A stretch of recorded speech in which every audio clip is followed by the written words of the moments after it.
volonté, nous a envoyé son Fils unique Jésus. Jésus est venu sur la terre. Pendant son séjour sur la terre, il a choisi 12 disciples. Amen. Il a choisi 12 disciples pour faire d'eux des pêcheurs d'hommes, c'est-à-dire des gagnants d'âmes. Jésus a choisi des hommes et des femmes de la même nature que nous. Quand je parle ici des femmes, je parle de Marie de Magdala. Amen. Est-ce qu'il y a des femmes ici? Amen. Et ensuite, après avoir choisi les disciples, il les a enseignés pendant son séjour sur la terre. Il a marché avec eux. Il les a enseigné la fidélité, comme nous venons de le voir ce matin. Il les a enseigné l'intégrité. Il les a enseigné comment chasser les démons. Parce qu'il les a dit, vous allez imposer les mains aux malades, les malades seront guéris. Amen. Et vous allez voir ensemble avec moi que durant son parcours sur la terre, le Seigneur Jésus devait accomplir l'œuvre de la croix. Il devait accomplir la volonté de Dieu. La Bible dit, car Dieu a tant aimé le monde qu'il a envoyé son Fils unique Jésus. Jésus est venu pour sauver les pécheurs. Jésus est venu pour sauver les pécheurs. Et vous serez d'accord avec moi que Jésus, après avoir, amen, crucifié à la croix, il est ressuscité le 3e jour. Et maintenant, il va aller donner ses recommandations aux disciples. Dans Matthieu 28, au verset 19 à 20, allez, faites de toutes les nations des disciples en les baptisant au nom du Père, du Fils et du Saint-Esprit. Au verset 20, enseignez-leur à observer tout ce que je vous ai prescrit et voici, je suis avec vous tous jusqu'à la fin du monde. Amen. Pour que cette recommandation puisse se faire, il leur ordonna d'attendre à Jérusalem la promesse du Père, c'est-à-dire le Saint-Esprit. Maintenant, je vais rentrer dans le vif de mon sujet. Pourquoi j'ai pris le temps de vous réexpliquer? Je crois que ceux qui ont fait des études bibliques, ils ont connu la vie de Jésus, etc. Mais Jésus, bien avant de recommander les disciples d'aller et de faire de toutes les nations des disciples, il leur a dit, attendez la promesse, attendez le don qui est le Saint-Esprit. Pourquoi? Vous allez voir ensemble avec moi que Jésus, quand il était sur la terre des hommes et qu'il marchait avec ses disciples, il a donné le pouvoir aux disciples d'aller chercher les démons, de guérir les malades. Les disciples le faisaient sous son autorité, sous son mandat. Et il savait qu'arrivé un moment, il ne pouvait plus marcher avec ses disciples parce que Jésus devait, alléluia, être prêché partout dans le monde. Et pour que cela puisse se faire, il nous faut le Saint-Esprit. Le Saint-Esprit de Dieu. Parce que Jésus, en étant dans la chair humaine, ne pouvait pas être ici à Nantes, être à Commerce, être à Lucière, être à Châteaubriand, etc. Mais le Saint-Esprit avait la capacité de descendre sur des hommes et des femmes comme nous pour faire de nous des témoins. Amen. Donc, cette recommandation ici ne pouvait pas se faire sans pour autant que les disciples puissent recevoir le Saint-Esprit. C'est pour ça qu'il va leur dire dans Acte 1 au verset 8, « Mais vous recevez une puissance, le Saint-Esprit survenant sur vous et vous serez mes témoins. » Amen. Vous serez mes témoins à Jérusalem, dans toute la Judée, dans la Samarie, jusqu'aux extrémités de la terre. J'aimerais souligner ici que tout chrétien est appelé à être disciple ou témoin de Jésus-Christ. C'est-à-dire tout chrétien est appelé à être des gagnants d'âme. Peu importe ton rang dans l'église, peu importe ton âge, tu es appelé à être un gagnant d'âme. Le travail de gagnant d'âme ici, ce n'est pas un travail qui est seulement donné à l'évangéliste ou au responsable d'évangélisation. Bien que aussi l'évangéliste est un gagnant d'âme, mais l'évangéliste est un don que le Seigneur a donné à l'église. J'aimerais vraiment souligner ce point. Quand on parle ici de gagnants d'âme, on parle des hommes et des femmes qui ont accepté Jésus en tant que Seigneur et Sauveur, mais qui ne sont pas restés seulement au stade d'être des disciples de Jésus, c'est-à-dire en acceptant Jésus en tant que Seigneur et Sauveur. Ils sont sortis et ils sont partis faire ce que le Seigneur leur a demandé à faire. C'est-à-dire un disciple, c'est celui qui fait ce que son maître a fait. Amen. Et c'est pour ça que vous allez voir qu'un évangéliste est un gagnant d'âme. Mais un enfant de Dieu aussi est un gagnant d'âme. Tout enfant de Dieu sont des gagnants d'âme. Amen. Et j'aimerais revenir sur le passage Acte 1, verset 8. Mais vous recevez une puissance. Vous savez, Jésus avait déjà son plan. Il savait que la recommandation d'aller gagner Nantes, on ne peut pas le faire selon nos propres forces, selon notre capacité. Au fait, tu peux être bien, tu peux savoir parler. Mais il y a une chose dont si tu ne l'as pas, personne ne va te croire. Et surtout, nous nous trouvons dans un pays où les gens ne pourront pas te croire, ne pourront pas croire à une personne qui est morte il y a 2000 ans, si tu dis à cette personne que Jésus-Christ l'aime. Il faut démontrer Jésus. Il faut démontrer Jésus par des signes, des prodiges et des miracles. Et cela est possible, pas que seulement pour les hommes de Dieu, mais pour tout enfant de Dieu. Parce que le fait d'accepter Jésus en tant que Seigneur et Sauveur te donne ce privilège de devenir gagnant d'âme. Amen. Il a dit, mais vous recevez une puissance. Alors vraiment, j'aimerais encourager tous ceux qui sont venus pour cette formation à quitter de cette étape d'enfant de Dieu et de devenir gagnant d'âme. Devenir des gagnants d'âme. Un enfant de Dieu, c'est celui qui a accepté Jésus en tant que Seigneur et Sauveur. Mais il ne peut pas rester à ce stade de bébé spirituel. Il doit grandir. Et pour grandir avec Christ, il te faut la personne du Saint-Esprit. Amen. Donc, le Saint-Esprit survenant sur vous et vous serez mes témoins. Alors, je vais vous donner 4 mots pour définir ce que c'est l'évangélisation.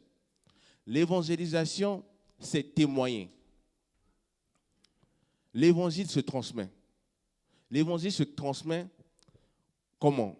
Je dirais de 3 manières. De ce que nous avons vécu physiquement ou spirituellement. Ensuite, de ce que nous avons vu concernant l'œuvre de Christ dans notre vie ou dans notre famille. Et pour finir, de ce que nous croyons. Je prends un exemple. Tu es né dans une famille et tu as longtemps souffert d'un problème au niveau des reins, ou soit on va dire maladie d'asthme, etc. Pour ceux qui sont tombés malades. Et ça a duré pendant 10 ans, pendant 15 ans. Et un jour, une personne t'a parlé de Jésus. Et cette personne a prié pour toi. Et tu as reçu la guérison. Amen. Le fait de recevoir la guérison te permet d'aller témoigner de ce que Jésus a fait dans ta vie. Parce que c'est pour cela que la Bible va nous dire dans Apocalypse qu'ils l'ont vaincu à cause du sang de l'agneau, mais aussi à cause de la parole de leur témoignage.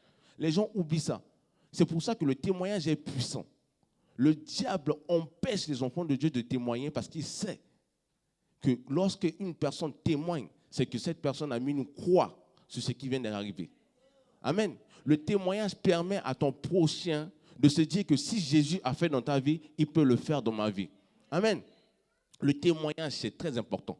Donc, lorsqu'on sort pour évangéliser, on sort pour témoigner de ce que nous avons vu Dieu faire dans la vie de nos prochains. C'est de ce que nous avons vu Dieu a fait dans notre vie. Moi, je peux témoigner de ce que Dieu a fait dans ma vie. Le Seigneur m'a enlevé une amende de 1600 € qu'on m'a donné injustement.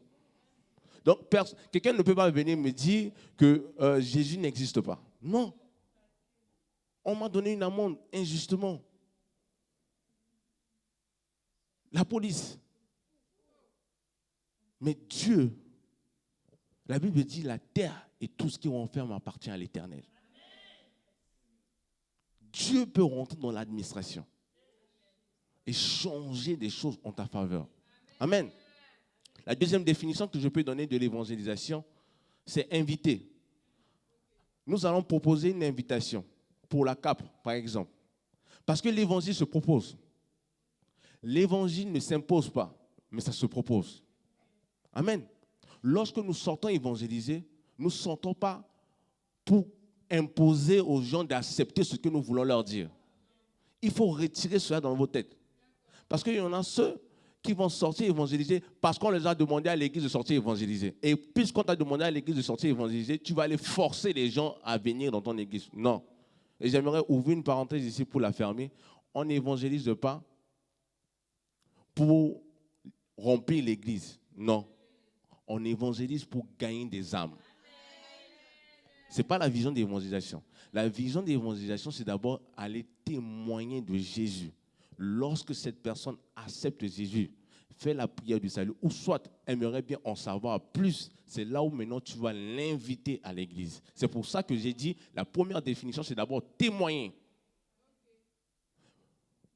Ceux qui sortent juste distribuer des flyers, ce qu'ils font ici, c'est de l'évangélisation, mais c'est de l'invitation. C'est-à-dire, ça, c'est une partie de l'évangélisation.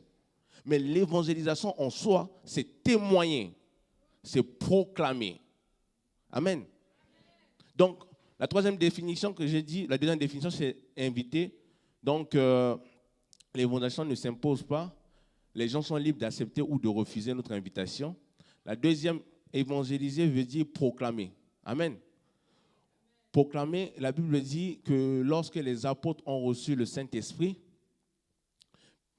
et que les gens qui étaient venus là, les ont entendus parler d'autres langues. Et Pierre a pris la parole, il a dit, nous ne sommes pas ivres. Ces gens que vous voyez là, ils ne sont pas ivres. Pierre a proclamé Jésus. Il a proclamé Jésus audiblement devant les gens qui étaient là. Et la Bible dit quoi? Ils ont dit, hommes frères, bon, que ferons-nous? Après avoir écouté, leur cœur fut être transformé, touché. Et ils ont demandé à Pierre, qu'est-ce que nous devons faire pour hériter le salut? Il les a dit, repentez-vous et soyez baptisés. Et vous allez recevoir quoi? Le don, qui est le Saint-Esprit. Amen. Donc, la quatrième définition, évangéliser, c'est annoncer. Annoncer, proclamer, inviter, témoigner. Amen. Et nous allons voir en grand temps pourquoi nous devons devenir des gagnants d'âme. Premièrement, nous devons devenir des gagnants d'âme parce que c'est un ordre de Jésus-Christ. Amen. C'est le premier commandement de Jésus-Christ. Lorsque Jésus-Christ a rencontré les disciples, il leur a dit quoi? Suivez-moi et je vais faire de vous des pécheurs d'hommes. Je vais faire de vous des gagnants d'âme. Jésus n'a pas dit à ses disciples, suivez-moi, je vais faire de vous des apôtres. Jésus n'a jamais dit à ses disciples, suivez-moi, je vais faire de vous des prophètes. C'est plus tard qu'il va parler des apôtres. C'est plus tard qu'il va les appeler au ministère, aux 5 ministères. Amen. Mais lorsque Jésus les a rencontrés, il les a dit, suivez-moi. Donc lorsque nous suivons Jésus, lorsque nous venons à l'église, nous acceptons le Seigneur en tant que Seigneur et Sauveur. Ce n'est pas que ce soit dans l'optique de devenir ministre de Dieu. Ce n'est pas dans l'optique de devenir prophète. Ce n'est pas dans l'optique de devenir apôtre. Ce n'est pas dans l'optique de devenir évangéliste. Mais c'est d'abord de suivre Jésus et d'avoir le cœur d'un gagnant d'âme. C'est lorsque tu as le cœur d'un gagnant d'âme que le Seigneur va te sélectionner pour te donner maintenant le don qui fait partie des 5 ministères. Amen. Donc, changez votre vision de choses. La manière de voir le ministère. Lorsque tu cours derrière le ministère, Dieu ne te donne pas le ministère. Or, lorsque tu cours derrière le battement de cœur de Dieu, Dieu te donne le ministère. Amen. Le prophète avait dit ici ce matin que servir Dieu, c'est servir pour le battement de cœur de Dieu. Là, je suis en train de paraphraser. Battement de cœur de Dieu. Je donne mon témoignage. Alléluia. Lorsque le Seigneur m'a parlé, il m'a dit que si tu fais de moi ta priorité, déjà je vous répète mot pour mot, si tu fais de moi ta priorité, tu deviens ma priorité. Je me suis posé la question, mais Seigneur, c'est quoi ta priorité? Il m'a dit, ma priorité, c'est des âmes. La priorité de Dieu, c'est des âmes. Je vous assure, depuis ce jour-là, je suis devenu un fou des âmes. Je sortais évangéliser, témoigner, donner mon témoignage. Au départ, je ne connaissais pas les stratégies, les techniques que j'ai aujourd'hui, mais je sortais juste avec mon témoignage. Et à force de faire l'évangélisation, j'ai développé la capacité de prophétiser. À force, en fait, je ne me suis pas mis à courir derrière la prophétie. Non. Mais je me suis mis à faire la volonté de Dieu. À force d'aller devant les gens, Dieu m'a donné son battement de cœur. Il a mis en moi l'amour. L'amour, c'est l'ingrédient pour ouvrir les yeux spirituels. Ce qui te permet de voir dans le monde spirituel, c'est l'amour. Amen. Et donc, lorsque le Seigneur m'a dit cela, je me suis mis à aller évangéliser, à gagner des âmes. Et au fur et à mesure, en évangélisant, en gagnant des âmes, en allant devant les gens, je peux rester devant une personne comme ça, la personne en train de témoigner, etc. Et le Saint-Esprit me dit, qu'est-ce que je dois dire sur cette personne? Et c'est ça l'évangélisation par le Saint-Esprit. L'évangélisation par la puissance du Saint-Esprit, toi, tu es juste un instrument. Tu viens, tu regardes la personne, le Saint-Esprit te dit ce que tu dois dire et ce que tu dois faire. Un jour, j'étais à l'évangélisation à Commerce. Je crois que Paul Emmanuel était là. Après, il était parti. Mais quand on a fini d'évangéliser, il y a une soeur qui est venue me voir et m'a dit, mais évangélise, mais comment tu fais pour les paroles de connaissance? Je lui ai dit, non, ce n'est pas moi, c'est le Saint-Esprit. Elle m'a dit, elle veut recevoir cela. Elle dit, ah ok, si tu le demandes de tout ton cœur, le Seigneur va te le donner. Et ça dit devant tout le monde. Hein. Je lui ai juste imposé la main. Elle est tombée par terre. Les gens nous regardaient. Et quand elle s'est relevée, elle a dit, elle a senti quelque chose rentrer en elle. Et depuis ce jour-là, cette sœur, quand elle évangélise, elle a les yeux ouverts. Amen. Pourquoi? Parce qu'elle a obéi au commandement du Seigneur qui est d'aller et de faire de toutes les nations des disciples. Amen. Donc, l'évangélisation, c'est un ordre de Jésus. Le Seigneur ne nous a pas dit de rester, d'attendre, mais il nous a dit, allez et faites de toutes les nations les disciples. Allez ici veut dire bouger. Mettez-vous en mouvement. Le Saint-Esprit est toujours en mouvement. Moi, je ne comprends pas ceux qui sont dans l'église et qui ne sont pas en mouvement. Comment tu peux être à l'église, mais tu n'es pas en mouvement? Comment tu peux être à l'église, tu n'es pas en mouvement et que tu veux que le Saint-Esprit t'utilise? Souvent, je me pose même la question. Il y a des gens qui veulent avoir une dimension du Saint-Esprit, mais le Saint-Esprit là ne peut pas te conduire si tu n'es pas en mouvement. Le Saint-Esprit ne peut pas venir te trouver si tu n'es pas en action. Déjà, lui-même, il est en action. La Bible dit au commencement, le Saint-Esprit était en action. Il se mouvait au-dessus des eaux. Donc, le Saint-Esprit déjà était il était déjà en action, en train de se mouvoir. Il cherche quelqu'un par lequel il peut rentrer et utiliser cette personne. Amen. Hein? Pourquoi nous devons gagner des âmes? Deuxième point, c'est une responsabilité. En tant que chrétiens, nous avons une grande responsabilité d'annoncer la bonne nouvelle aux inconvertis. Amen. Romains 10, au verset 14 à 15. C'est une responsabilité. C'est pour ça que Dieu, lorsqu'il m'a dit, je pourrais vous envoyer plus tard les différents points, si vous voulez. Ça va beaucoup vous aider. Je disais que c'était le manuel que le Seigneur m'a mis à cœur de mettre en place. Donc, c'est un manuel sur l'évangélisation. Je n'ai pas encore fini. Ça sera aussi mon mémoire de soutenance en juin là, pour la 3e année d'école biblique de théologie. Donc, je vais soutenir sur ça. La thématique, c'est être un témoin de Jésus dans les nations.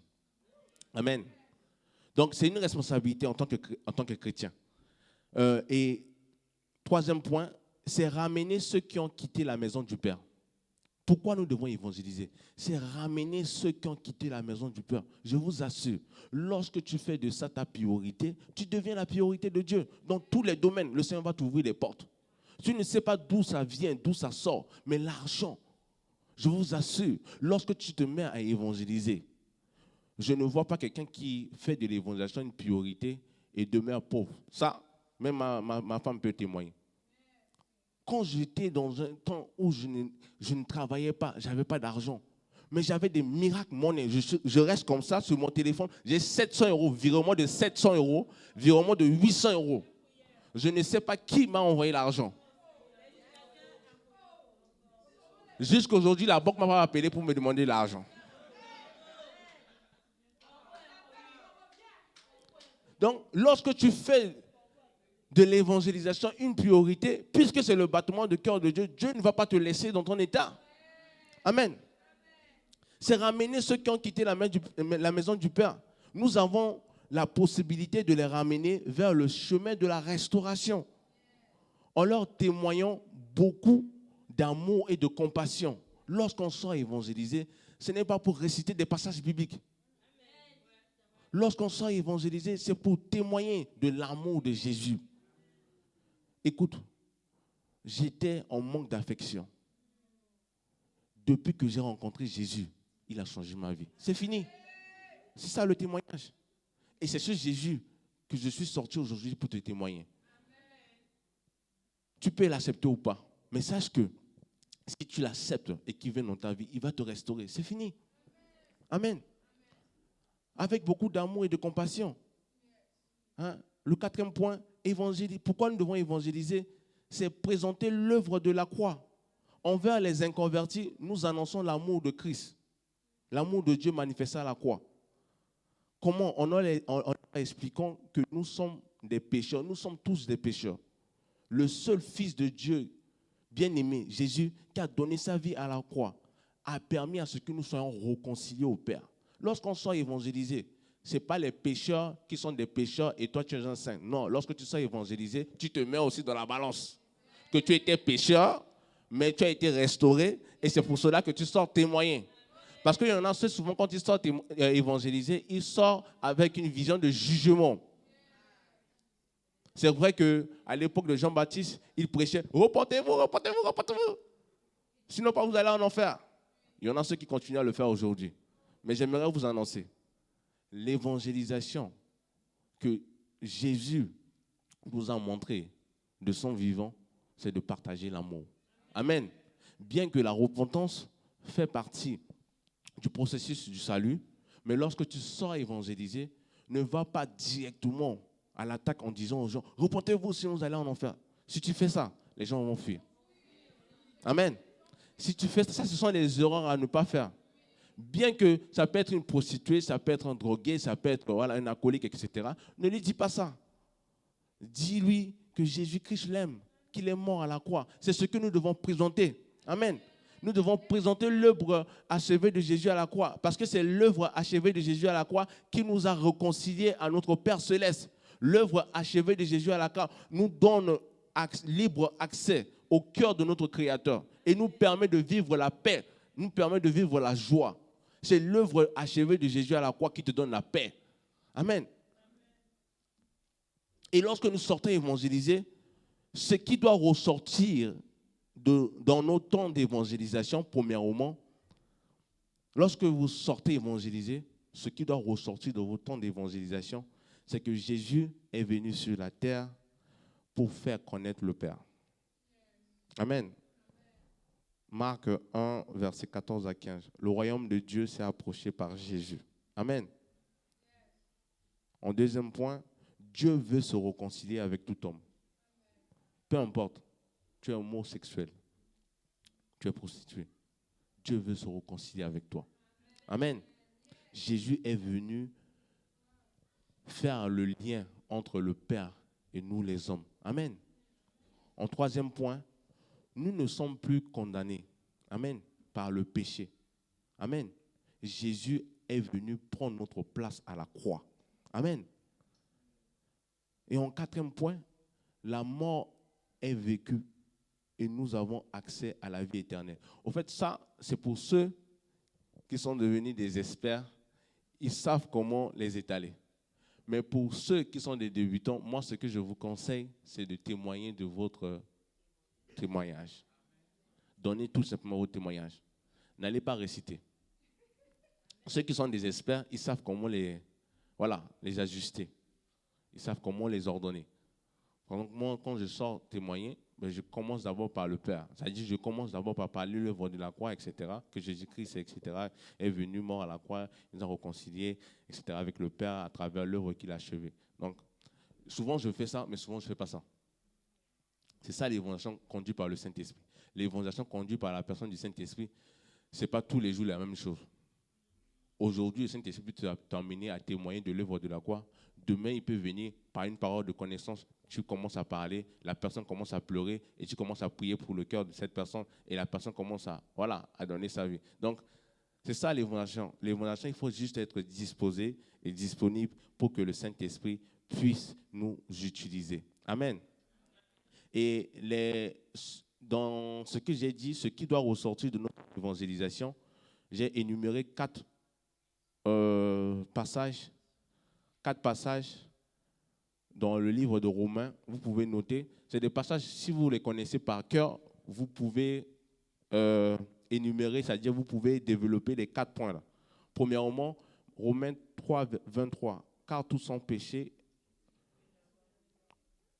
et sont privés de la gloire de Dieu. Romains 5, 8. Mais Dieu prouve son amour envers nous en ce que lorsque nous étions des pécheurs, Christ est mort à la croix pour nous. Romains 6, 23. Le salaire du péché, c'est la mort. Mais le don gratuit de Dieu, c'est la vie éternelle en Jésus, notre Seigneur. Romains 10, 9.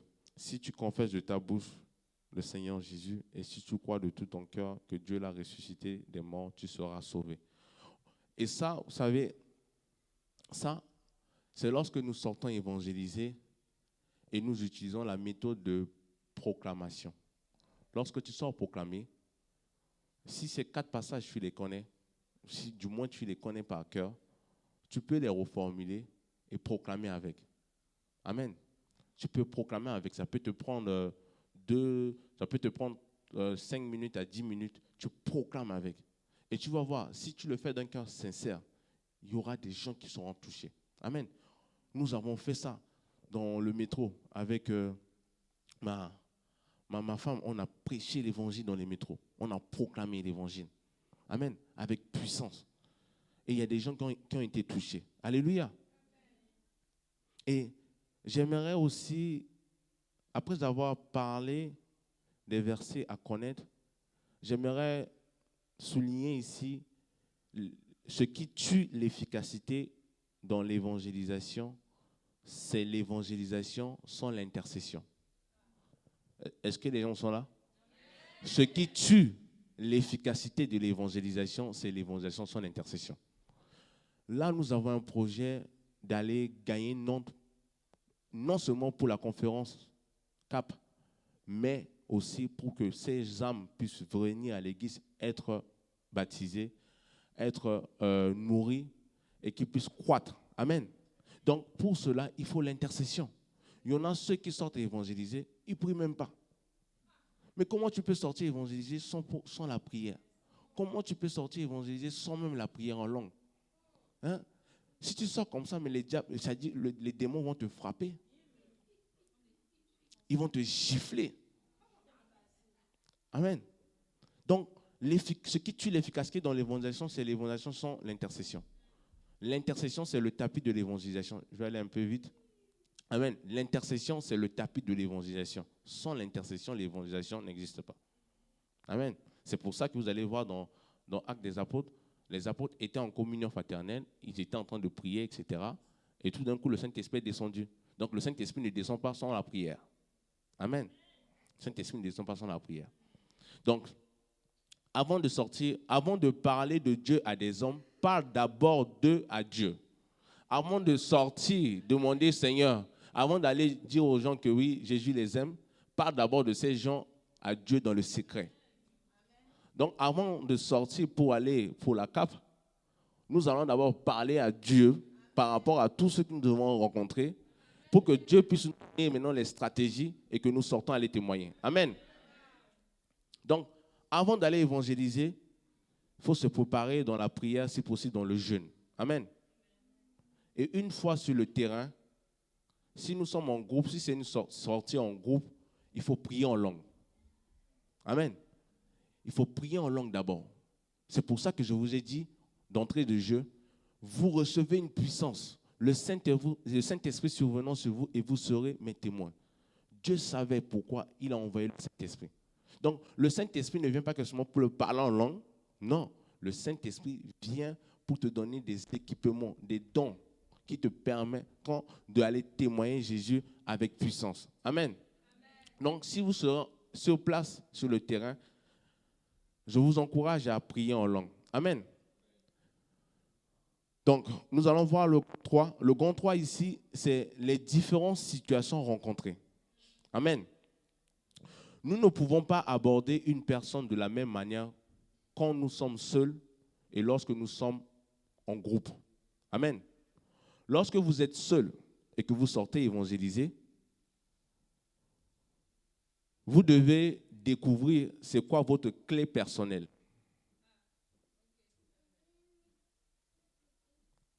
La clé personnelle ici, c'est la méthode que Dieu vous donne. C'est pour ça que je vous ai donné des exemples, mais ça, ce sont mes exemples. Peut-être pour toi, ça ne va pas marcher. C'est pour ça que, avant d'aller évangéliser, demande au Seigneur, donne-moi ma clé personnelle. Amen. C'est cette clé personnelle qui permettra au Saint-Esprit de travailler avec toi. Amen. Donc, il est important de trouver sa propre clé personnelle. Amen. Par exemple, voyons un exemple ici. Jésus était avec Zachée. Lorsque Jésus était avec Zachée, c'était l'évangélisation de proximité. Mais lorsque Jésus, je prends un autre exemple, l'évangélisation avec Nicodème. Nicodème, il est venu le voir en aparté.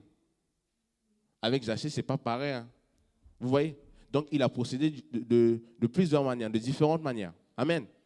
Et l'évangélisation en collectif ici, lorsque nous sortons évangéliser en collectif, c'est-à-dire l'Église, lorsqu'il y a un ministère qui sort, ou soit une église locale qui sort, nous devons vraiment coordonner cela par des différentes stratégies dont maintenant je vais en parler. Amen. Mais avant de parler de ces stratégies, je vais vous donner juste une clé. Pour ceux qui sont des débutants. Hein. Juste, tu vois la personne, bonjour, je vous propose une invitation. Simple. Pour les débutants, bonjour, je vous propose une invitation. Parce que quand on va sortir évangéliser, je pense qu'il y aura ceux qui vont proclamer, il y aura ceux qui vont aller faire du cœur à cœur, il y aura ceux qui vont juste donner des flyers. Ceux qui vont juste donner des flyers, ça c'est pour un début ça. Mais au fur et à mesure, le Seigneur va vous donner la capacité, alléluia, de parler. Amen. Donc, la stratégie d'évangélisation que le Seigneur m'a mis à cœur par rapport à la vie de Nantes, je vais d'abord en parler et après je vais parler d'autres cas.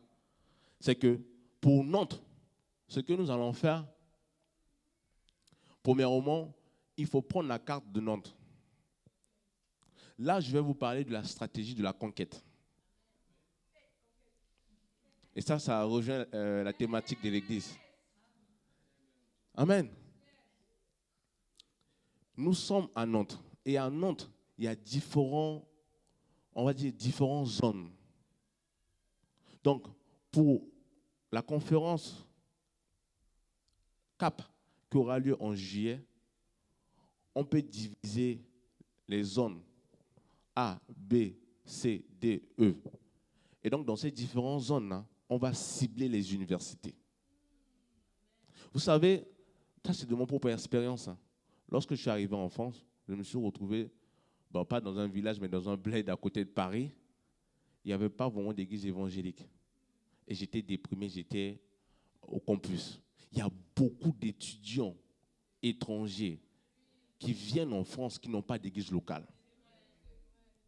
Pendant ce temps, les gens sont à l'église et sont en train de s'entretuer. Pendant ce temps, les gens sont à l'église et les gens cherchent les postes. Sortons évangéliser. Sortons évangéliser. Le prophète nous a parlé de service. Ça, c'est aussi un service à faire. Amen. C'est des idées que toi-même tu peux développer. Et lorsque tu vas présenter à ton responsable, il va dire, lui là, il va aller loin. Amen. Donc, il y a des étudiants qui sont au campus, qui ont besoin d'entendre l'évangile. Il y a des gens qui sont dans la dépression. Il y a des étudiants que je connais qui sont dans la dépression. Il y en a ceux qui n'ont pas d'église locale, qui suivent le culte en ligne. C'est l'occasion d'aller toquer à la porte. Si par exemple, là, on va mettre en place les différents centres universitaires, etc., de Nantes, les résidences, on va aller là-bas. Si les portes sont ouvertes, on rentre, on met dans la boîte aux lettres le flyer de la CAP. Si on tombe, si Dieu permet qu'on tombe sur des gens, on les aborde. Peu importe, même si les gens ont déjà d'églises locales, mais prêchons l'évangile. Amen. On ne sait pas ce que le Seigneur peut faire. Amen. Donc, il y a la résidence universitaire. Il y a des étudiants ici. La résidence universitaire. Ça, c'est vraiment un point où nous pouvons, aller les foyers des jeunes travailleurs. J'ai fait ça lorsque j'étais à Paris, pendant que je ne travaillais pas. 8 mois à la maison et que je recevais les miracles money. Je sortais comme ça. Moi, quand on me demandait j'allais où, je dis j'allais travailler. Mais je partais dans les hôpitaux prier pour les malades. Je priais pour les gens dehors. J'allais dans les résidences. Je parlais aux gens. Plus le Dieu voyait mon cœur, plus Dieu m'utilisait. Plus Dieu permettait à ce que les gens puissent être guéris. Plus Dieu me donnait des paroles. Plus Dieu m'aiguisait dans les dons spirituels. Amen.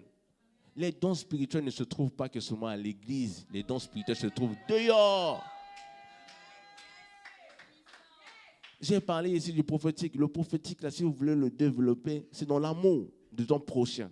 Plus tu sors à les témoigner, plus tu parles de Jésus à des gens, plus Dieu te donne les dons sans mesure comme Jésus. Dons de guérison, les dons des miracles. Amen.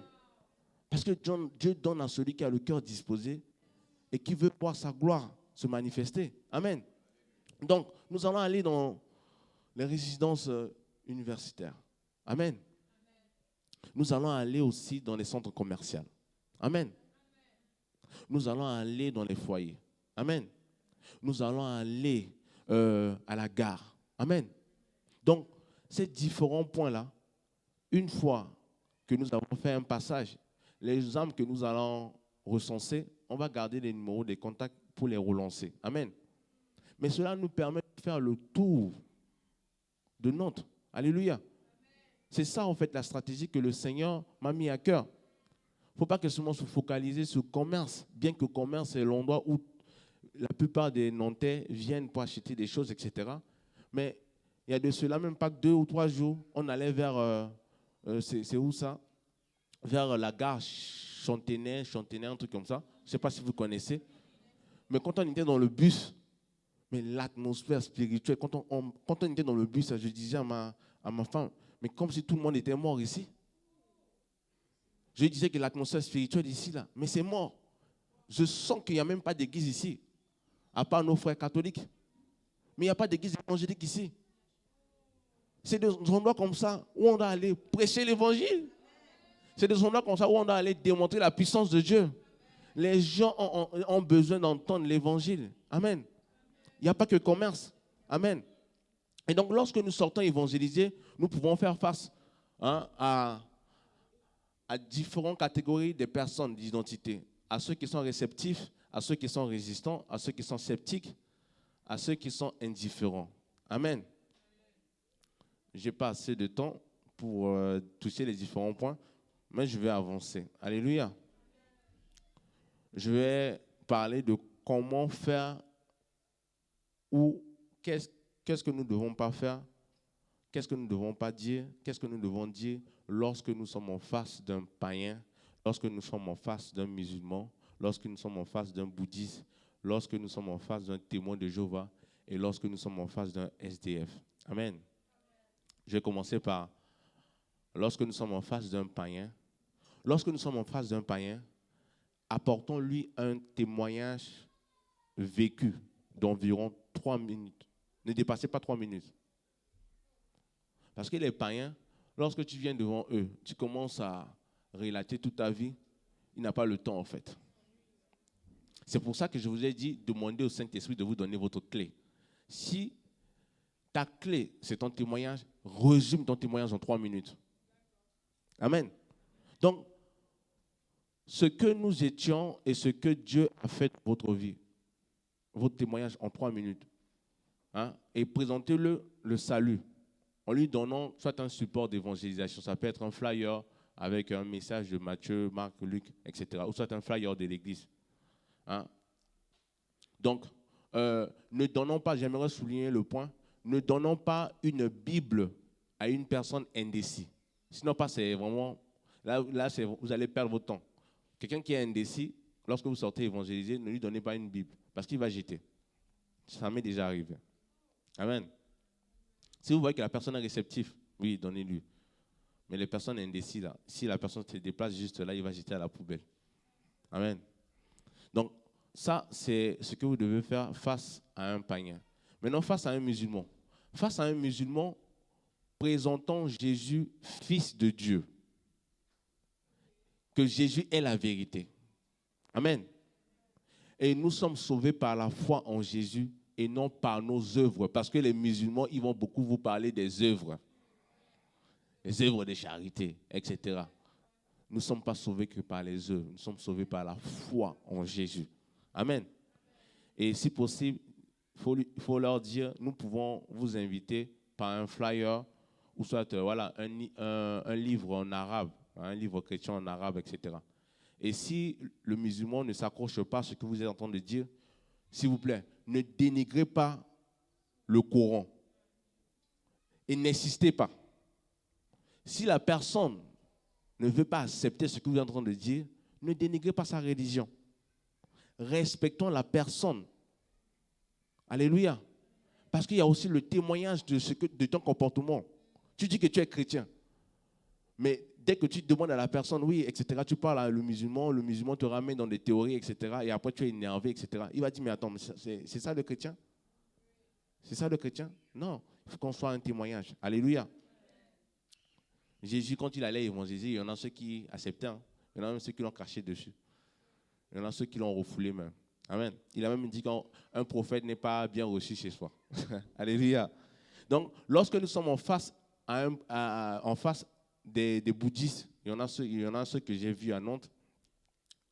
Par exemple, les magasins africains, asiatiques. Là. Ah, les magasins asiatiques, lorsque je rentre à l'intérieur, j'ai la tête qui me fait... J'ai la tête qui vibre. En fait, quand je rentre comme ça, je sais qu'il y a un hôtel. Et quand je lève les yeux, souvent, c'est à l'entrée de la porte, ils mettent des trucs là, etc. C'est pour ça que lorsque vous rentrez dans des magasins exotiques, il faut quand même prier sur ce que vous achetez. Amen. C'était juste une parenthèse. Moi, je vais souvent là-bas acheter des bananes. J'aime beaucoup manger des bananes. Mais j'invoque le sang de Jésus dessus. Alléluia. Parce que ces gens-là, ils font des incantations. Donc ça, c'est vraiment un conseil. N'allez pas comme ça acheter des trucs, même les perruques. Les magasins où on voit des perruques là, des mèches. Je suis rentré dans un magasin là au niveau de commerce. Mais vous ne savez pas ce que ces propriétaires font pour avoir ces perruques là. Il y en a même ceux qui ont tissé des choses bizarres. Alléluia. Donc il faut vraiment se recommander entre la main de Dieu. Amen. Donc quand vous êtes en face des bouddhistes, parlons de l'œuvre de la croix. Seul le nom de Jésus peut sauver. Seul le sang de Jésus peut purifier. Les bouddhistes, eux, ils cherchent la paix. Et ils cherchent la sanctification. C'est-à-dire, tu vas voir, il y a des gens, eux, ils disent qu'ils ne touchent pas les femmes, etc. Et ils cherchent la paix. Mais cette véritable paix-là, c'est Jésus qui la donne. L'ONU ne donne pas la paix. L'Organisation internationale ne donne pas la paix. C'est Jésus-Christ qui donne la paix. Amen. Face aux témoins de Jéhovah, je vais aller vite. Il est important de leur donner envie de connaître Dieu de cœur à cœur. Les témoins de Jéhovah sont beaucoup plus dans la théorie. Ils ne connaissent pas Dieu. Les témoins de Jéhovah ne connaissent pas Dieu. Amen. Est-ce qu'il y a des lecteurs de la Bible ici? Amen. Je vais vous montrer une stratégie que ma mère a fait avec les témoins de Jéhovah. Et depuis lors, eux, ils ne viennent plus à la maison.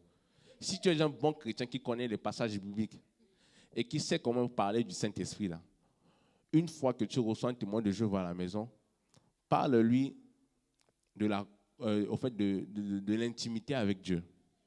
Et après, ouvre une parenthèse sur la personne du Saint-Esprit. Cette personne ne reviendra plus une deuxième fois. Amen. Et le Saint-Esprit, c'est resté dans l'Acte des Apôtres. Ça n'existe plus. Amen. Donc, encouragez les témoins de Jéhovah dans vos actions. C'est-à-dire lorsque vous les voyez annoncer l'évangile, poussez-les, donnez-leur envie de connaître Dieu cœur à cœur. Alléluia. Et devant les témoins de Jéhovah, ne parlez pas en langue, s'il vous plaît. Ne parlez pas en langue. Comme je vous ai dit, le parler en langue, là, c'est resté dans les apôtres. Amen. Ne parlez pas en langue. Si vous parlez en langue, là, hein, ça va vraiment arrêter ça va arrêter l'échange. Et aussi, voilà, il ne faut pas leur dire que leur doctrine est une fausse doctrine. Il ne faut jamais dire ça. Amen. C'est pour ça que je vous ai dit, lorsque tu reçois la puissance de Dieu, tu dégages l'amour. Tu dégages la paix. Donc, s'il y a une personne qui est devant toi, tu n'as pas besoin de le convaincre. L'apôtre Paul a dit, nos prédications, ma parole et ma prédication ne se reposaient pas sur des discours persuasifs qu'enseigne la sagesse humaine, mais sur une démonstration d'esprit de force. Tu dois démontrer Dieu. Comment démontrer Dieu? Tu peux démontrer Dieu à travers l'amour que tu portes, à travers la joie que tu transportes. Tu viens devant une personne qui est en manque de paix. Puisque tu transportes la personne de Jésus qui est la paix, devant cette personne va se fendre de larmes. Amen. Et le dernier point, comment témoigner face à un SDF? Amen. Apportons des paroles de réconfort. Invitons peut-être le SDF à prendre un café ou soit, voilà. Laissons-lui une pièce. Hein? Car notre témoignage est important. Mais lorsque nous sommes en face de SDF, parlons, mais ne parlons pas beaucoup. Parce que sinon, pas, ils vont vous dérouter et vous allez rentrer dans des fables, etc. Alléluia. Donc, c'est vraiment important. Face à une personne qui est malade ou une personne qui est en chaise roulante, apportons tout simplement un témoignage de guérison. Ça peut être notre témoignage ou soit le témoignage d'une personne que nous connaissons et demandons à la personne s'il désire de recevoir une prière et si possible, donnez-lui un flyer et invitez-le à l'église. Face aux chrétiens catholiques, il faut toujours faire preuve d'humilité. Nos frères catholiques, il faut toujours faire preuve d'humilité. Amen. Ça, c'est une clé pour les avoir. Amen. Il faut dire que nous avons le même sauveur qu'est Jésus. Et voilà, les chrétiens catholiques ne rentrent pas beaucoup dans les détails. Il faut juste, soit si possible, inviter la personne à des événements à l'église. Par exemple, notre sœur Tatiana, avec l'équipe de louange, peut organiser des concerts, etc. Invitez nos frères catholiques à eux. Invitez-les. Les gens qui sont catholiques, invitez-les à venir dans des événements tels que des chants, etc., le gospel. Ils aiment beaucoup ça. C'est à travers ça qu'ils seront touchés. Amen. Et donc, du coup, voilà en un mot les différents points que le Seigneur m'a mis à cœur de vous partager sur l'évangélisation. Je ne sais pas si vous avez des questions. Je vais vous laisser le temps de poser des questions. Et si ça a été clair, ouais.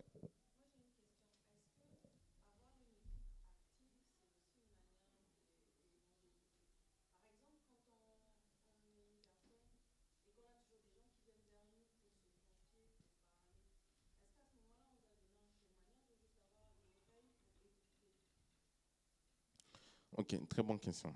Très bonne question. L'écoute, déjà, il faut savoir que lorsque nous sommes à l'écoute d'une personne, nous sommes en train de faire le travail que Jésus nous a demandé de faire, qui est tout simplement déjà, quand on nous parle d'aller et de faire de toutes les nations des disciples, il y a des gens que nous devons écouter. Il y a des gens que, en fonction de ce qu'ils vont nous dire, nous devons aussi parler. C'est pour cela que je vous ai dit, c'est important d'avoir la personne du Saint-Esprit. Et quand je parle ici de la personne du Saint-Esprit, je ne sais pas si vous le connaissez, mais il y a une différence entre la personne du Saint-Esprit et la puissance du Saint-Esprit. Parce que quand vous lisez ce passage, acte 1, verset 8, vous recevez une puissance, virgule, le Saint-Esprit. Donc, tu peux recevoir le Saint-Esprit comme les apôtres ont reçu dans Jean 20, 22, si je ne me trompe pas. Il va dire, il va souffler sur eux. Recevez le Saint-Esprit. Les apôtres n'ont pas reçu le Saint-Esprit dans Actes des apôtres.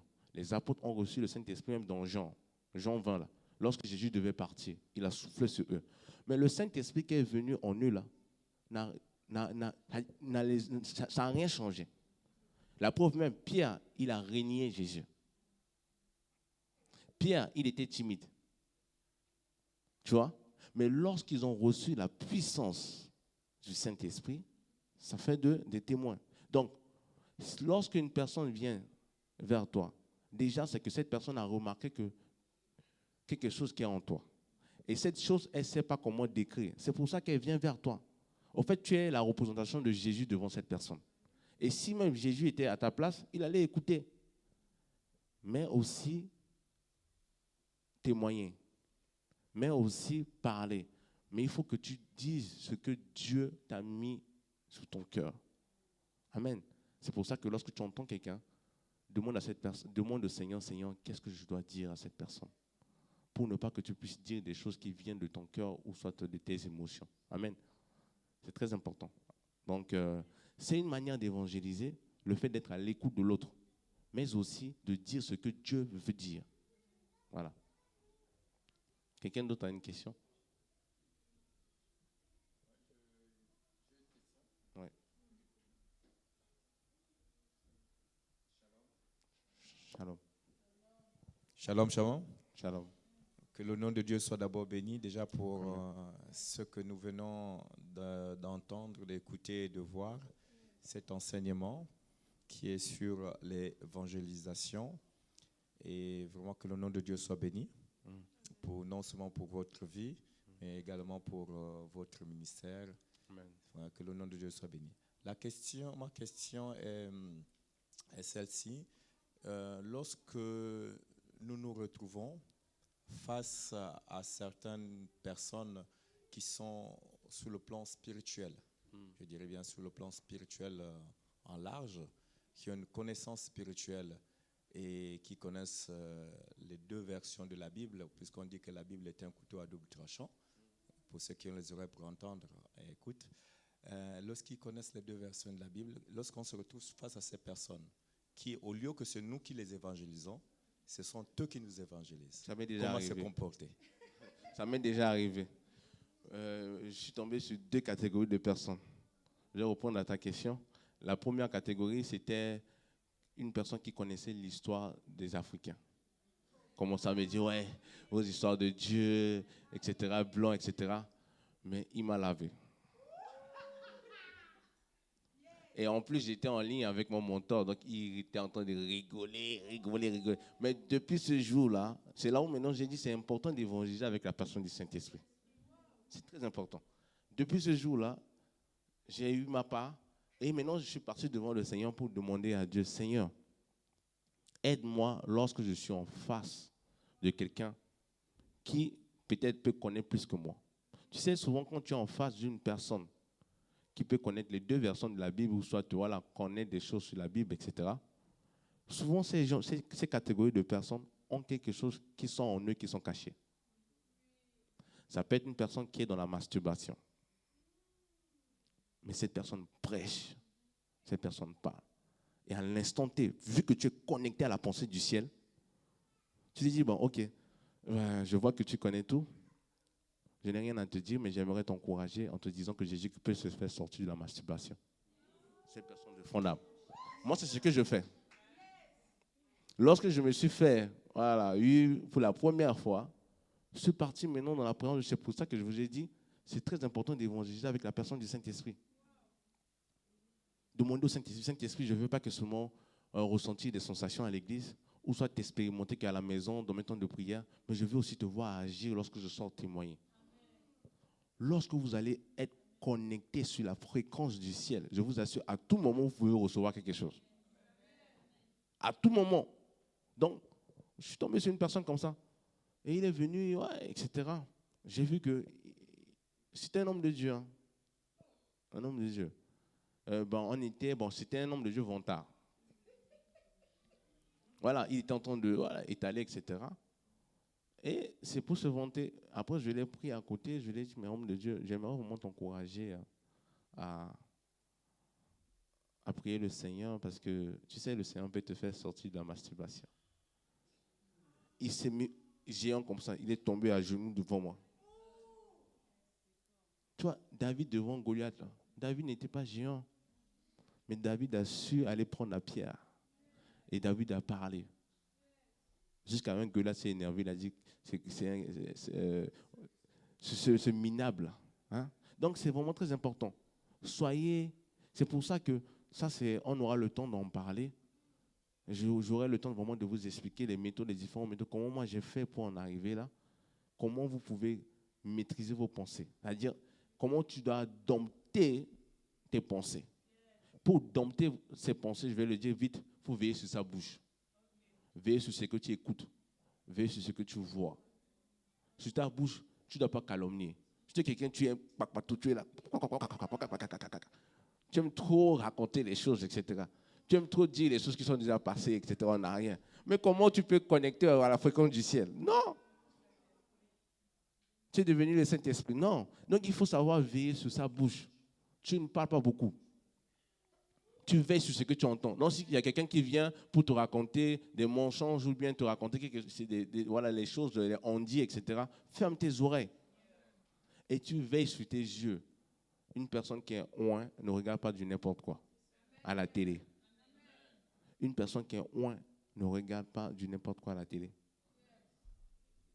C'est ce qui te permet d'être concentré.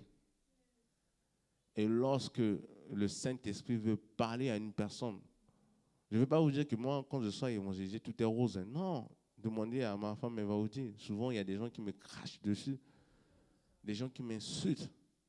Et des gens, je vois que je leur donne des passages, j'essaie de témoigner, rien. Maintenant, je reste tranquille. Pour ça, j'observe la personne.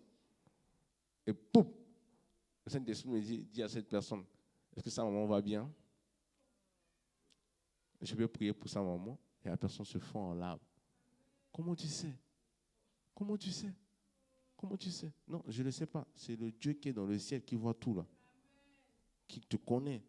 Donc, au fait, souvent, Dieu donne ces signes-là pour nous aider dans l'évangélisation. Donc, ouais. Quelqu'un d'autre a une question?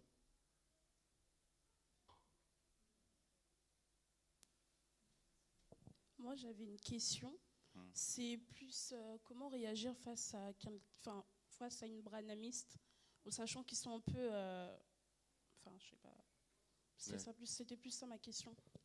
Les branamistes sont très nerveux. Il y a un esprit de nervosité, un esprit de la colère. Les branamistes. C'est pour ça que si tu connais quelqu'un qui est branamiste dans ton entourage, il faut d'abord, premièrement, beaucoup plus prier pour cette personne avant d'aller vers lui. Parce qu'il se peut qu'un jour, cette personne va te faire ça comme ça. Il te gifle sous l'effet de la colère. Donc, il faut d'abord prier pour cette personne en aparté et savoir l'observer, mais aussi savoir connaître le timing du Saint-Esprit. Parce que souvent, on sort aller témoigner à des gens où ce n'est pas le temps pour eux d'entendre l'évangile. Il y en a ceux qui ont, oui, c'est leur temps d'entendre, mais il y en a ceux, ce n'est pas leur moment. Parce qu'à l'instant où tu dis ça, tu peux te retrouver au sol, tu vois. Donc, ça peut être une amie qui est sur une mauvaise voie, etc., que tu connais, etc. Prépare son cœur dans la prière, prie le Seigneur, demande au Seigneur, Seigneur, donne-moi des signes, etc., pour que je puisse commencer à parler, tu vois. Si c'est des gens qui ont des pulsions tellement fortes, tu vois, et le Seigneur va te donner la capacité. Et il a dit à ses disciples, lorsqu'on les a ramenés devant les juges, il a dit, n'ayez pas peur, car à l'instant T, ce que vous devez dire vous sera donné. Tu vois? Donc, à l'instant T, le Saint-Esprit veut te dire ce que tu dois dire. Tu vois? Et souvent, ce que j'ai remarqué chez les branamistes, c'est que, comme j'ai dit, l'esprit de colère, c'est que surtout, soit c'est dans la famille, soit la maman est trop nerveuse ou le papa était nerveux. Ou soit c'est dans une famille où les parents sont divisés. Ou soit c'est dans une famille où c'est des familles recomposées. Ou soit c'est une personne qui n'a pas vécu avec son père et sa mère. Ça, c'est sur l'expérience. Tu vois? Mais vu que tu es connecté à la fréquence du ciel, le Seigneur peut te dire, cette personne qui est implicite, etc., elle est en manque d'affection. Et toi, derrière, tu lui donnes de l'affection. Et tu commences à verser de l'eau propre sur de l'eau sale. Verser de l'eau propre sur de l'eau sale. Et un jour comme ça, elle est transformée. Mais je t'encourage aussi, si possible, à inviter la personne à des événements gospel de l'église. Parce que le gospel, c'est quelque chose, c'est l'adoration et la louange.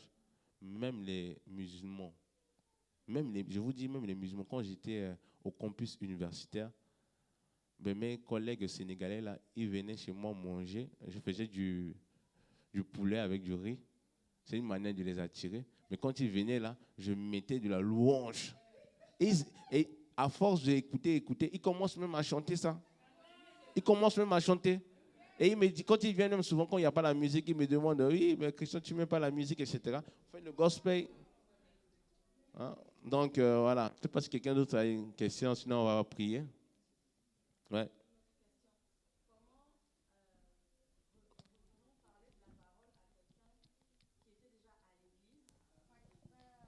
Quelqu'un qui connaît vraiment la parole, mais quelqu'un qui a servi à l'église et qui est reparti à cause des frustrations ou parce qu'il y a eu des disputes dans l'assemblée. Voilà, c'est ça. Oui, c'est un peu difficile. Mais j'aimerais revenir sur un point que le prophète a donné dans son message. C'est que si tu connais réellement la personne que tu sers, tu ne peux pas laisser la frustration te prendre le dessus. Donc, cette personne réellement ne connaissait pas Dieu.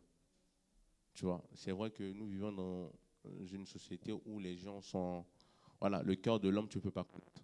Seul Dieu peut te montrer le cœur de l'homme, tu vois. Mais lorsque tu es en face d'une personne qui a vécu tous ces trucs-là, voilà, ça peut être le rejet dans une église ou soit des moqueries, etc. Je vous conseille vraiment d'encourager ces gens à encourager ces gens à se rapprocher de Dieu, hein, à se rapprocher de Dieu dans la prière. Et toi aussi, tu dois prier pour cette personne.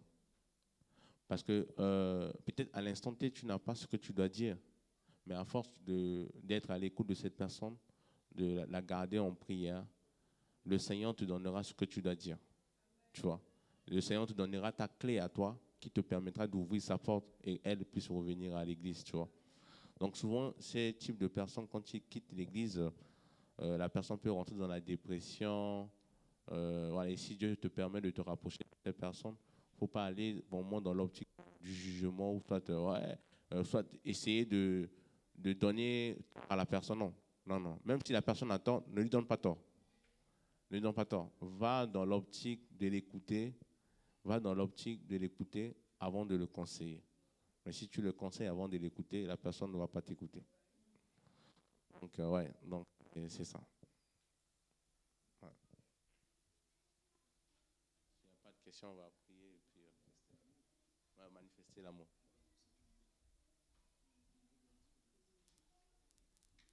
Il n'y a plus de questions? Ouais.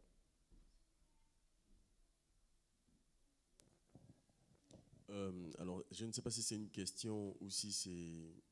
Je ne sais pas trop ce que c'est, mais quand on a fait une session d'évangélisation et qu'à terme on a évangélisé 20, 30, 40 personnes et qu'au finalement, il y en a 3 qui vont venir à l'église, par exemple le dimanche, parce qu'ils veulent en savoir un peu plus, est-ce qu'on peut se réjouir d'avoir parlé de Christ et donc d'avoir fait passer le message, véhiculer le message que Christ est vivant, ou on part avec un sentiment d'amertume en se disant « Oh, il n'y a que 2, 3 personnes.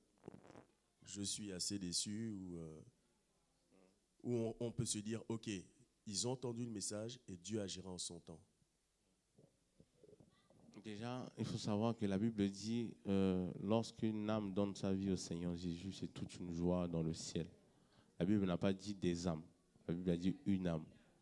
Donc, lorsque tu vas dans l'optique de gagner 30 personnes et que tu as gagné 3 personnes, je pense que tu as fait plus qu'une âme. Tu vois? Donc, et juste un point que j'ouvre aussi, il faut savoir qu'à chaque personne que tu ramènes à l'église, que cette personne est transformée, que cette personne sert à l'église, c'est, en fait, sur le plan spirituel, c'est un compte que tu ouvres avec des avoirs à l'intérieur.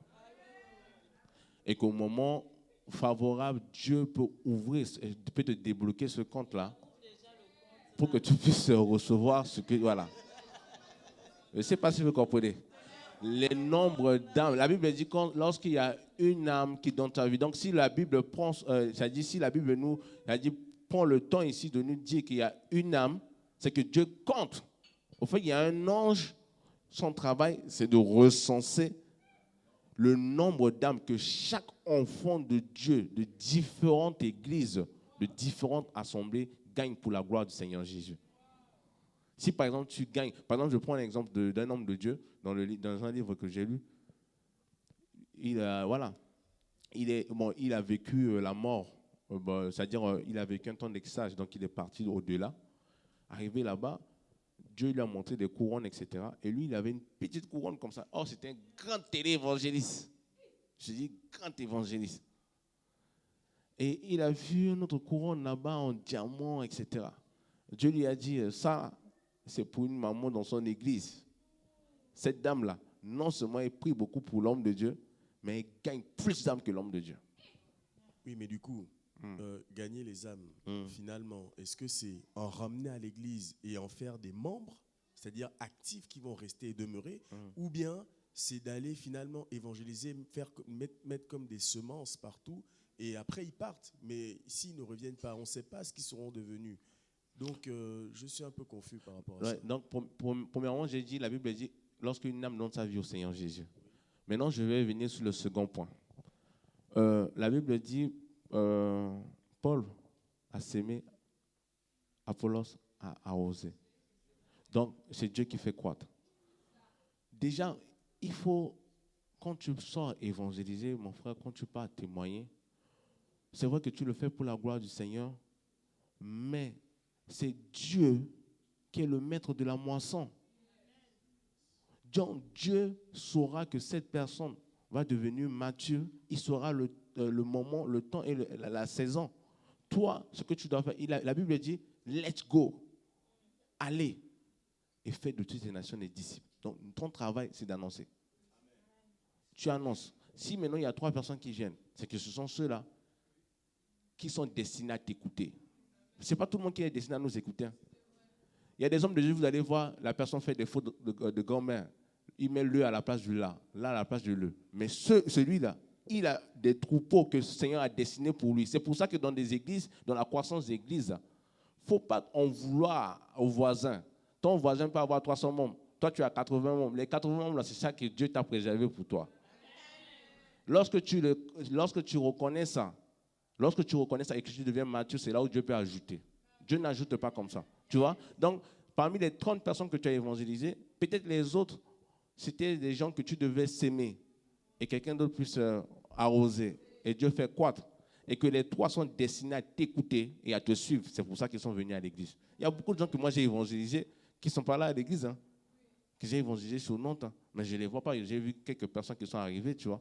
Donc, est-ce que ça m'a frustré? Non. Et du coup, pour terminer, vraiment désolé pour les autres, ok, c'est-à-dire que comme toi-même tu dis homme de Dieu, tu as évangélisé. Et puis c'est Dieu qui s'est chargé de faire croître. Donc ça veut dire que la couronne revient à qui? Celui qui a mis la graine ou à celui qui fait grandir la graine? À tout le monde. Tout le monde.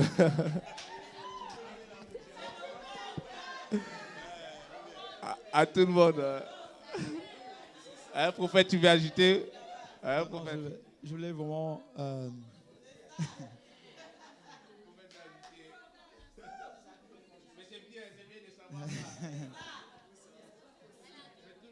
Les deux.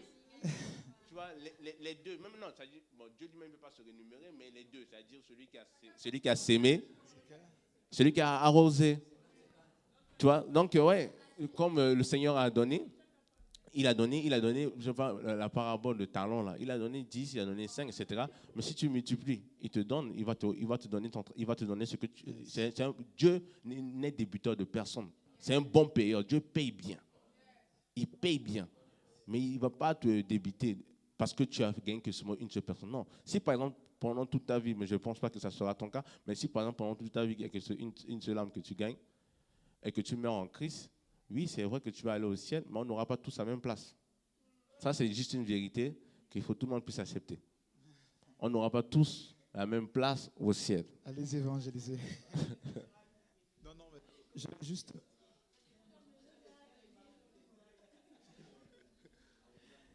Il y en a ceux qui seront avec l'apôtre Paul. Il y en a ceux qui seront avec la servante Déborah dans le ciel, la prophétesse. On ne sait pas. Non, je voulais juste renchérir par rapport à ce que elle est dans ton sens, parce que pendant que Tanguy posait sa question, il a noté un point important dans la question. Il a dit, est-ce que le but, c'est de les amener au Seigneur ou de les amener à l'église locale? Parce que ça, c'est vraiment aussi parfois les sources de frustration qu'on a quand on va évangéliser. D'aucuns se disent que le fait que j'évangélise, je parle de la part du Seigneur et que la personne ne vienne pas le dimanche dans notre église. Je n'ai pas fait grand-chose. Mais en fait, c'est vraiment une fausse idée, en fait. Parce que le premier but de l'évangélisation n'est pas d'amener la personne à l'église locale, mais d'amener la personne à Christ, en fait. D'accord ? Donc, il se peut que tu puisses évangéliser une personne, elle ne vienne pas au CEPAN, elle peut se retrouver à Nantes pour Christ, elle peut se retrouver dans une autre église. Voilà. Mais le plus important, c'est que la personne aille à Christ. Tu vois ? Entends C'est l'évangile. vraiment ça, c'est le Je crois plus que important. je crois que j'ai parlé de ça, j'ai souligné ça. Au début, j'ai dit, Voilà. le but de l'évangélisation, ce n'est pas de remplir l'église, Yes. Voilà. mais c'est plutôt de reconnecter les gens à Christ. Effectivement. Et j'aimerais ajouter sur ce que le prophète a dit. Lorsque tu lis dans Actes des apôtres, les apôtres, lorsqu'ils ont annoncé l'évangile, lorsque Pierre a pris la parole, a commencé à parler, la Bible dit 3000 âmes Sont convertis. se sont converties. Mais après ça, la Bible dit que le Saint-Esprit a emmené des gens. Donc, il faut savoir que, merci Saint-Esprit, le mandat d'évangéliser, premièrement, n'a pas été donné aux hommes. Le mandat d'évangéliser, premièrement, a été donné au Saint-Esprit. Tout à fait. D'abord le Saint-Esprit et après nous. Pourquoi la Bible dit dans Jean 14, Jean 16, Oui. le Saint-Esprit rendra témoignage de qui? De moi. Avant que Jésus va dire aux disciples, attendez à Jérusalem, le Saint-Esprit va descendre sur vous. Mais dans Jean 14, Jean 16, quand tu lis, la Bible dit quoi? La Bible dit que le Saint-Esprit viendra sur vous, le consolateur. Il parlera de quoi? De moi. Tout à fait. C'est Yongisho qui a dit ça. Le mandat d'évangélisation n'a pas été donné à nous les hommes. Premièrement, ça a été donné au Saint-Esprit. Donc, le Saint-Esprit évangélise aussi. Tout à fait. Il y a des gens que toi, tu n'as pas parlé. Mais ils vont se dire, ouais, par exemple, je prends l'exemple des deux personnes qui sont venues, là, les nouveaux. C'est vrai que la communication a mis sur Internet, mais il peut ne pas venir. Vous êtes d'accord avec moi? Ils ont vu les vidéos, ils ont vu les activités. Il peut ne pas venir. Qui les a convaincus? D'accord. Le Saint-Esprit les a convaincus. C'est pour ça que vous allez voir, il y a des vidéos qui ne sont pas ointes.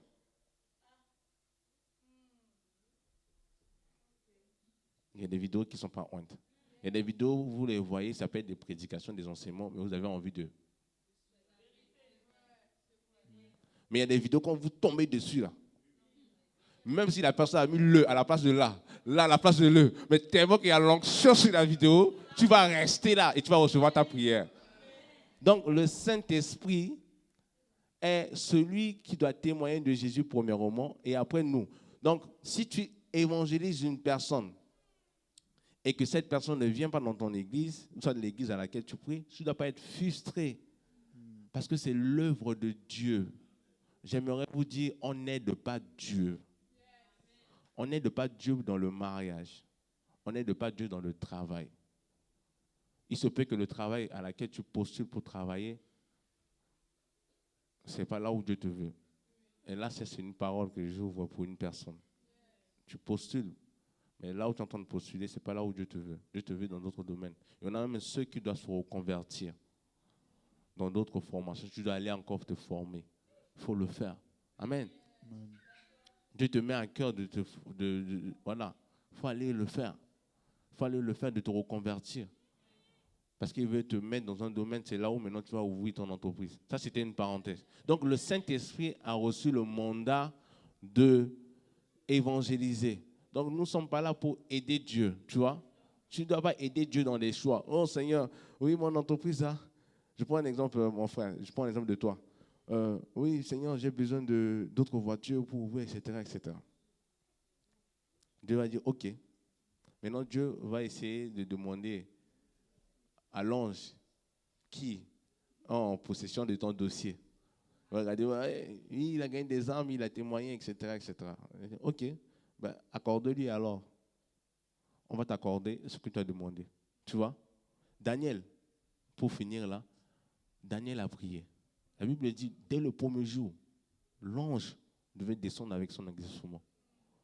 Mais pourquoi cet ange du monde des ténèbres est venu combattre? Ici, nous allons voir, ça c'est une forme d'évangélisation. Il y a des gens où nous allons annoncer l'évangile. Mais plus que dans l'atmosphère spirituelle, il y a des démons que tu ne vois pas. Donc tu vas mettre un le, lui il va mettre un la. Tu vas parler de Jésus t'aime, il va te dire non, Jésus t'aime pas. Toi tu dis Jésus t'aime, mais la personne écoute Jésus t'aime pas. Parce que l'atmosphère spirituelle est chargée, saturée. Quoi, il faut Mais l'intercession. voilà, c'est pour ça qu'on parle d'intercession. Parce que là, combat spirituel. C'est pour ça que si tu sors évangéliser, tu gagnes des âmes et que les gens ne viennent pas dans ton église locale, mon frère, je ne te décourage pas. C'est l'œuvre de Dieu. Fais-le, fortifie-toi, prends courage, fais-le. La Bible dit que tout lieu foulera les plans de tes pieds. Je te le donne en héritage. Donc si tu as ce passage dans ton cœur, répète ce passage chaque matin, même si c'est 3 personnes, continue à le faire. Le diable aura mal. Amen. Voilà. Et je voulais juste rajouter, dans la dimension d'évangélisation, pour répondre aussi à la problématique de Tanguy, même si lorsque tu parles, que la personne dans les premiers contacts n'est pas forcément réceptive, même si elle part, le plus important c'est que tu aies parlé, parce que la parole que tu libères est une sémence, tu vois, et que même si tu ne la vois pas dans ton église locale, ce qui est sûr et certain, et là c'est ce que tu as dit, le Saint-Esprit c'est celui qui convainc. Donc tôt ou tard, même dans 2, 3 jours, une semaine, si une personne que tu ne connais pas, c'est que c'est la parole que tu l'as donnée, en disant bon, Jésus-Christ t'aime, elle va se souvenir de cela un jour, et elle va chercher l'église autour d'elle, et elle va se convertir au Seigneur. Tu comprends? Peut-être que toi, vous savez, il y a des gens à qui vous avez parlé de Dieu, ok, que vous n'êtes même pas au courant que la personne a donné sa vie à Jésus-Christ. Mais elle se trouve peut-être aux États-Unis, au Canada, en Guinée, mais elle a été convertie parce qu'un jour, elle a entendu une personne parler. Tu vois un peu? Il y a ça. Et puis, je vais terminer avec un exemple d'un homme de Dieu par rapport à... Vous savez, Dieu fait ces choses de manière un peu bizarre parce que Dieu est Dieu. Par rapport à la dimension du fait... Est-ce que... en fait, je raconte l'histoire. Un homme de Dieu, je ne sais plus qui, Dieu lui dit non, je ne sais pas si c'était Taylor Osborne, je ne sais plus, mais Dieu lui dit que va dans ce pays, je crois que c'était en Inde, va dans ce pays, je crois que c'est Taylor Osborne qui est décédé, va dans ce pays et je vais te permettre de gagner beaucoup d'âmes. Tu vas sauver beaucoup de personnes. Et donc il est parti dans ce pays pour faire une campagne d'évaluation. Je crois pendant un temps, il a fait la campagne d'évaluation. Et imaginez combien de personnes il a gagné. Il a gagné une seule personne. Yes, oui, une seule personne. Et du coup, il était triste. Il dit, mais Seigneur, comment se fait-il que tu m'avais parlé, que j'ai gagné beaucoup de personnes, etc. Il était triste, il est retourné, je crois, aux États-Unis. Quelques années plus tard, il retourne, je crois, dans la même région. Il voit une grande campagne d'évangélisation. Les gens se convertissent en milliers de personnes.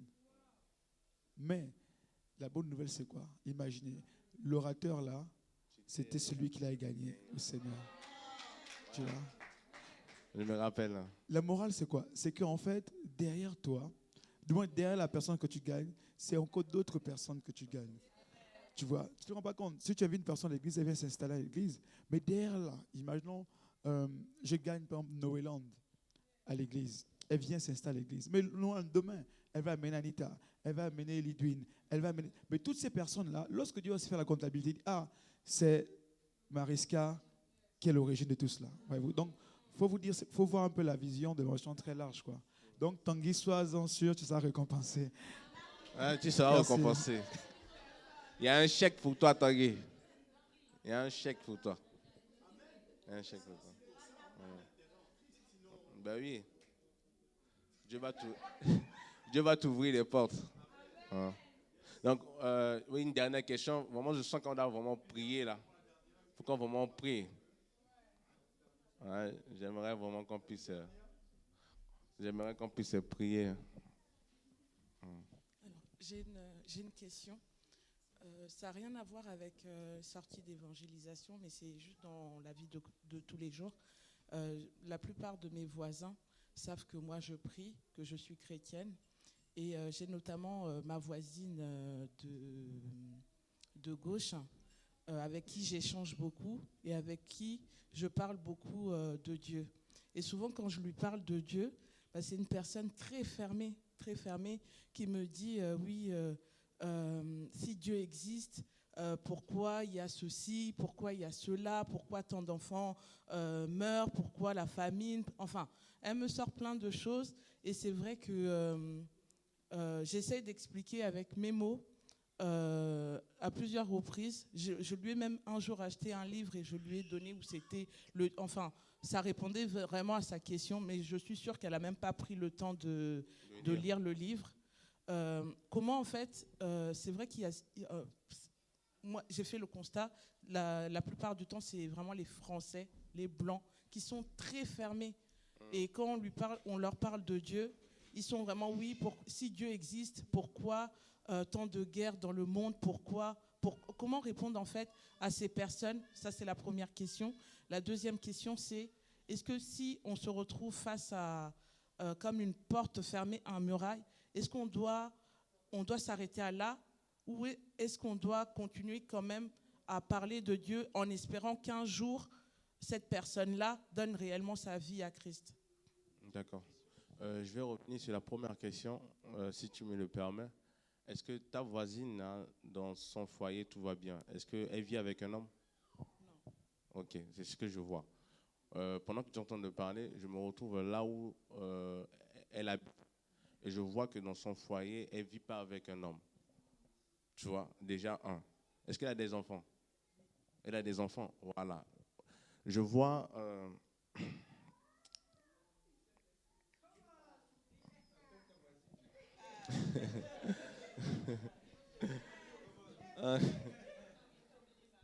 Au fait, pendant que tu es en train de parler, j'ai vu, au fait, je me retrouve dans la maison. Je vois cette femme, elle était avec son mari. Ils vivaient bien, etc. Mais après, il y a eu des disputes. Son mari vraiment criait sur elle. Et ils se sont séparés. Et voici la cause d'endurcissement de son cœur. Comment moi je l'ai su?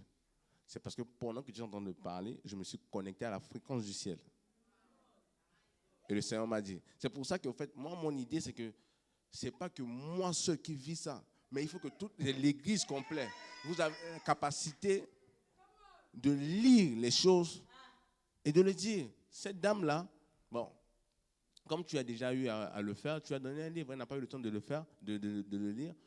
Ce que je te conseille, c'est de prier pour elle. Là, je t'ai donné déjà le problème. Tu vois? Le problème, c'est que la relation qu'elle a eue avec son mari, ça ne s'est pas bien passé. Aujourd'hui, elle s'est séparée. Donc, elle a une blessure intérieure.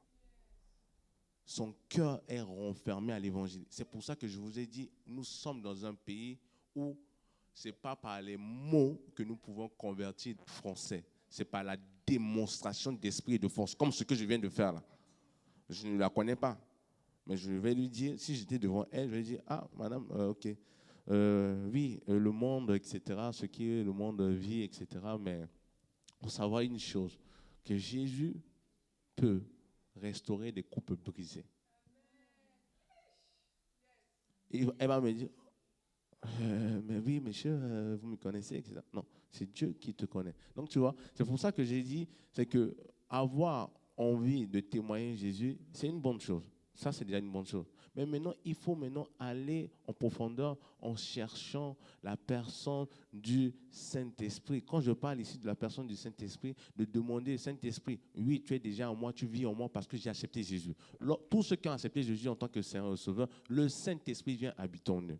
Mais maintenant, pour que ce Saint-Esprit qui est en toi puisse se déployer, il faut demander à ce que le Seigneur puisse déployer l'Esprit qui vit en toi. Il est déjà en toi. Mais qui puisse se déployer. S'il ne se déploie pas, parce que tu n'as pas encore demandé. C'est pour ça qu'il a dit, demandez. on vous donnera. Cherchez et vous trouverez. Dieu savait que s'il laissait les chrétiens sur juste le fait de recevoir Jésus et d'utiliser les dons spirituels, on allait avoir des... on allait avoir des... Voilà. Donc, du coup, c'est pour ça que j'ai expliqué ici que le fait d'être chrétien, accepter Jésus en tant que Seigneur et Sauveur ne suffit pas. Il faut aller en profondeur. Il faut aller en profondeur dans la prière. Seigneur, je veux te voir te manifester pleinement dans ma vie. Seigneur, j'en peux plus de cette vie où le surnaturel ne se manifeste pas en moi que chez les voisins. Dieu aime des catégories de prières. Quand tu fais cette prière-là, il faut que je descende sur la terre. Il faut que je descende.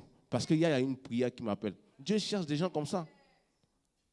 Comment il n'y a que seulement des gens qui manifestent? Je voulais parler de ça pour qu'on puisse prier pour ça. La guérison, c'est tout le monde qui doit manifester la guérison, le don de guérison. Il a dit, voici les miracles qu'accompagneront tous ceux qui auront cru. Vous êtes d'accord avec moi que si tu crois au Seigneur Jésus, tu fais partie de ceux qui doivent imposer la main aux malades, les malades sont guéris. Mais pourquoi toi tu le fais, ça ne marche pas? Moi je le fais, ça marche. C'est que d'une part, toi tu n'as réellement pas la foi.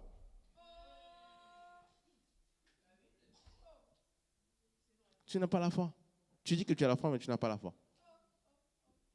Tu peux avoir la foi d'un géant, mais pas la foi d'un enfant. C'est la foi d'un enfant qui te fait attirer ces choses. Amen.